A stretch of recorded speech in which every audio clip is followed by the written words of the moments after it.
اللہ اللہ اللہ۔ سورہ لقمان کی آیت نمبر 31، سورہ لقمان کا چوتھا اور آخری رکوع اور 21ویں پارے کا 13واں رکوع۔ اللہ رب العالمین نے ارشاد فرمایا، الم تر ان الفلک تجری فی البحر بنعمت اللہ، کیا تو نے نہ دیکھا کہ کشتی دریا میں چلتی ہے اللہ کے فضل سے، اس کی رحمت سے، اس کے احسان سے۔ لیوریکم من آیاتی، تاکہ تمہیں وہ اپنی کچھ نشانیاں دکھائے، قدرت کے عجائب کی کچھ نشانیاں دکھائے۔ ان فی ذالک لآیات لکل صبار شکور، بے شک اس میں نشانیاں ہیں ہر بڑے صبر کرنے والے شکر گزار کے لیے، جو بلاؤں پر صبر کرے اور اللہ تعالیٰ کی نعمتوں کا شکر گزار ہو۔ صبر و شکر یہ دونوں صفتیں مومن کی ہیں۔ جب آدمی سمندر میں، دریا میں، کشتی میں سفر کرتا ہے تو کچھ نشانیاں وہ دیکھتا ہے۔ سمندر کے سفر میں سمندری مخلوق کو وہ دیکھتا ہے۔ سمندر کے سفر میں بکثرت اسے آسمان دیکھنے کا موقع، ستارے دیکھنے کا موقع، سورج و چاند اور جگہ جگہ مختلف پہاڑیاں اور مختلف مناظر دیکھنے کا موقع ملتا ہے۔ پھر کس طرح جب طوفان آتے ہیں، لہریں آتی ہیں، انسان بے بس ہو جاتا ہے، پھر کس طرح اللہ تعالیٰ اس کی مدد فرماتا ہے اور انسان کو ایسا محسوس ہوتا ہے کہ میں موت کے منہ سے نکل گیا۔ تو کشتی کے سفر کا ذکر ہے اور نشانیوں کا ذکر ہے۔ جو اللہ کے نیک بندے ہوتے ہیں وہ مصیبت میں صبر کرتے ہیں، نعمتوں پر شکر کرتے ہیں۔ وَإِذَا غَشِيَهُمْ مَوْجٌ كَالظُّلَلِ، اور جب ان پر آ پڑتی ہے کوئی موج پہاڑوں کی طرح، یعنی کافروں پر جب کوئی موج آتی ہے پہاڑوں کی طرح سمندر کے سفر میں، دعوا اللہ مخلصین لہ الدین، تو اللہ کو پکارتے ہیں نرے اسی پر عقیدہ رکھتے ہوئے، اور اللہ کے حضور تضرع عاجزی ان کی ساری جاری کرتے ہیں اور اللہ ہی سے دعا اور التجا کرتے ہیں۔ اس وقت اللہ کے سوا سب کو بھول جاتے ہیں۔ فلما نجاہم الی البر، پھر جب انہیں خشکی کی طرف اللہ بچا لاتا ہے، فمنہم مقتصد، تو ان میں کوئی اعتدال پر رہتا ہے، اپنے ایمان اور اخلاص پر قائم رہتا ہے اور کفر کی طرف نہیں لوٹتا۔ کہا گیا ہے کہ یہ آیت اکرمہ بن ابی جہل کے بارے میں نازل ہوئی۔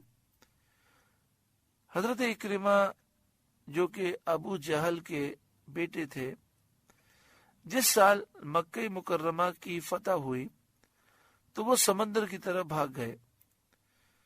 جب باد مخالف نے گھیرا، زوردار مخالف ہوا چلی اور خطرے میں پڑ گئے، تو حضرت اکرمہ نے کہا کہ اگر اللہ تعالی ہمیں اس خطرے سے نجات دے تو میں ضرور سید عالم محمد مصطفیٰ صلی اللہ تعالی علیہ وآلہ وسلم کی خدمت میں حاضر ہو کر ہاتھ میں ہاتھ دے دوں گا، یعنی اطاعت کروں گا، اسلام قبول کروں گا۔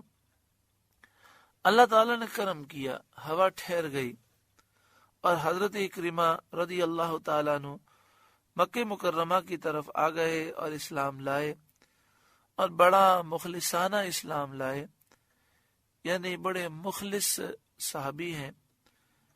بعض ان میں ایسے تھے جنہوں نے عہد وفا نہ کیا، یعنی اس کشتی میں کچھ وہ تھے جنہوں نے یہ عہد کیا اور پھر اس عہد کی وفاداری کی اور حضور کی انہوں نے اطاعت کی، اور بعض وہ تھے جو اپنے عہد سے پھر گئے۔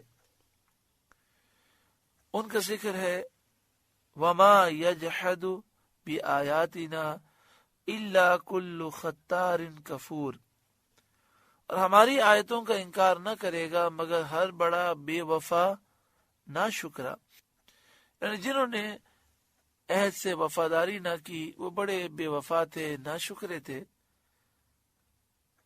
یا ایھا الناس اتقوا ربکم، اے لوگوں اپنے رب سے ڈرو، وَاخْشَوْا يَوْمًا لَا يَجْزِي وَالِدٌ عَنْ وَلَدِهِ، اور اس دن کا خوف کرو جس میں کوئی باپ اپنے بچے کے کام نہ آئے گا، وَلَا مَوْلُودٌ هُوَ جَازٍ عَنْ وَالِدِهِ شَيْئًا، اور نہ کوئی کامی بچہ اپنے باپ کو کچھ نفع دے، یعنی نہ بچہ باپ کو فائدہ دے گا نہ باپ بچے کو فائدہ دے گا۔ قیامت کے دن ہر انسان نفسی نفسی کہتا ہوگا، باپ بیٹے کے اور بیٹا باپ کے کام نہ آ سکے گا، نہ کافروں کی مسلمان اولاد انہیں فائدہ پہنچا سکے گی، نہ مسلمان ماں باپ کافر اولاد کو فائدہ پہنچا سکیں گے، یعنی جس کا خاتمہ کفر پر ہوا اسے قیامت کے میدان میں کوئی فائدہ نہیں پہنچائے گا۔ ہاں جس کا خاتمہ ایمان پر ہوا اللہ تعالیٰ اس پر ضرور کرم فرمائے گا، اور اگر مومن جہنم میں گیا بھی تو بالآخر جنت میں ضرور جائے گا۔ ان وعد اللہ حق، بے شک اللہ کا وعدہ سچا ہے، ایسا دن ضرور آنا ہے، اور بعث و حساب و جزا کا وعدہ ضرور پورا ہونا ہے۔ تمہیں کل بروز قیامت اٹھنا ہے، اٹھ کر اللہ کے حضور حاضر ہونا ہے اور حساب تمہارا ہونا ہے۔ فَلَا تَغُرَّنَّكُمُ الْحَيَاةُ الدُّنْيَا، تو ہرگز تمہیں دھوکہ نہ دے دنیا کی زندگی جس کی تمام نعمتیں اور لذتیں فانی ہیں، کہ ان کے شیفتہ ہو کر، ان پر فریفتہ ہو کر ایمان کی نعمت سے محروم رہ جاؤ، ایسا مت کرنا۔ وَلَا يَغُرَّنَّكُمْ بِاللَّهِ الْغَرُورُ، اور ہرگز تمہیں اللہ کے حلم پر دھوکہ نہ دے وہ بڑا فریبی، یعنی شیطان۔ الغرور بڑا فریب دینے والا، بڑا دھوکے باز، اس سے مراد شیطان ہے، یعنی شیطان دور دراز کی امیدوں میں ڈال کر گناہوں میں مبتلا نہ کر دے۔ عام طور پر ایک شخص گناہ کرتا ہے تو لمبی امیدوں کی وجہ سے، اور لمبی امیدیں شیطان ڈالتا ہے۔ ان اللہ عندہ علم الساعہ، بے شک اللہ کے پاس ہے قیامت کا علم۔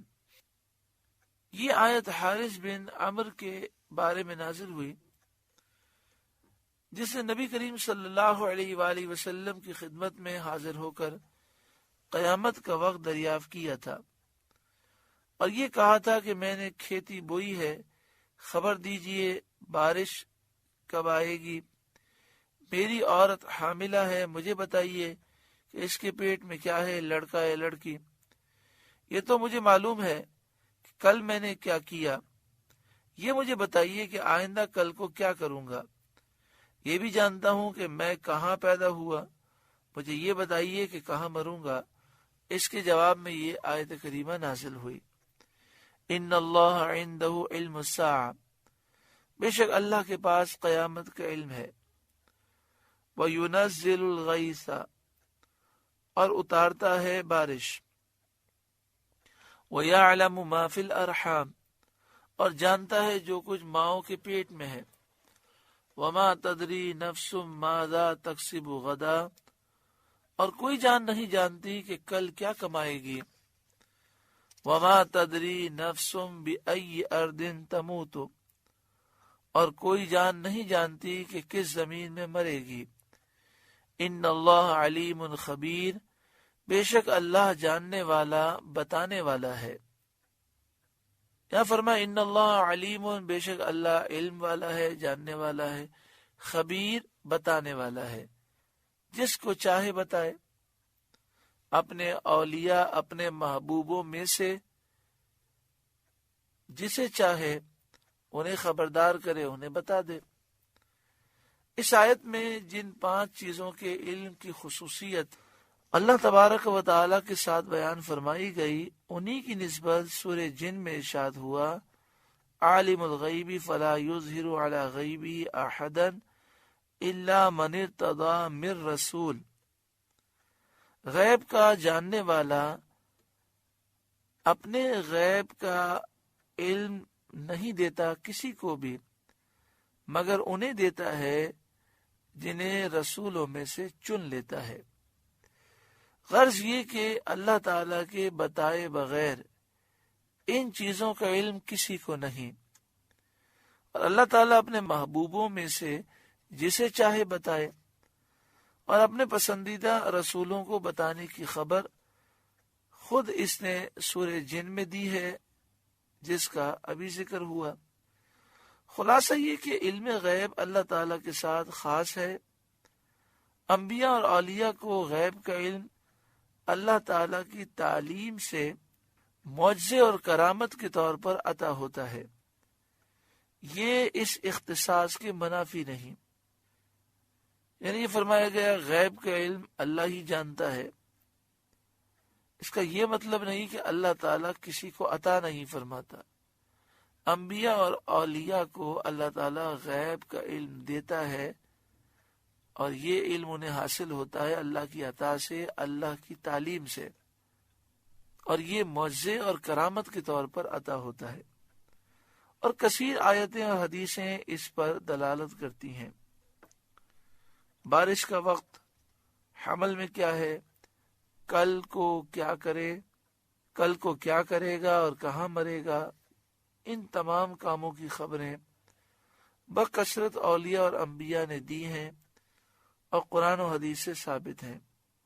حضرت ابراہیم علیہ السلام کو فرشتوں نے حضرت اسحاق علیہ السلام کے پیدا ہونے کی خبر دی، حضرت زکریا علیہ السلام کو حضرت یحییٰ علیہ السلام کے پیدا ہونے کی خبر دی، حضرت مریم کو حضرت عیسیٰ علیہ السلام کے پیدا ہونے کی خبریں دیں۔ تو ان فرشتوں کو بھی پہلے سے معلوم تھا کہ ماں کے پیٹ میں کیا ہے، ان حملوں میں کیا ہے، اور ان حضرات کو بھی جنہیں فرشتوں نے اطلاعیں دی تھیں وہ بھی جان گئے کہ ماں کے پیٹ میں کیا ہے۔ ان سب کا جاننا قرآن کریم سے ثابت ہے۔ تو آیت کے معنی قطعاً یہی ہے کہ اللہ تعالیٰ کے بتائے بغیر کوئی نہیں جانتا۔ آیت کا معنی تو یہ ہے کہ اللہ تعالیٰ کے بتائے بغیر کوئی نہیں جانتا۔ اگر کوئی اس کا یہ معنی لے کہ اللہ تعالیٰ کے بتانے سے بھی کوئی نہیں جانتا، تو یہ معنی لینا محض باطل ہے، غلط ہے، اور سینکڑوں آیتوں اور احادیث طیبہ کے خلاف ہے۔ ان اللہ علیم خبیر، بے شک اللہ جاننے والا بتانے والا ہے۔ سورہ لقمان کا درس مکمل ہوا۔ اللہ تعالیٰ اس سورہ مبارکہ کے نور سے ہمارے قلوب کو روشن منور فرمائے۔ اللہ تعالیٰ ہماری تمام بیماریوں کو، برائیوں کو، عیوب کو، گناہوں کی عادتوں کو دور فرمائے۔ آمین بجاہ سید المرسلین صلی اللہ علیہ وآلہ وسلم۔ اللہ اللہ اللہ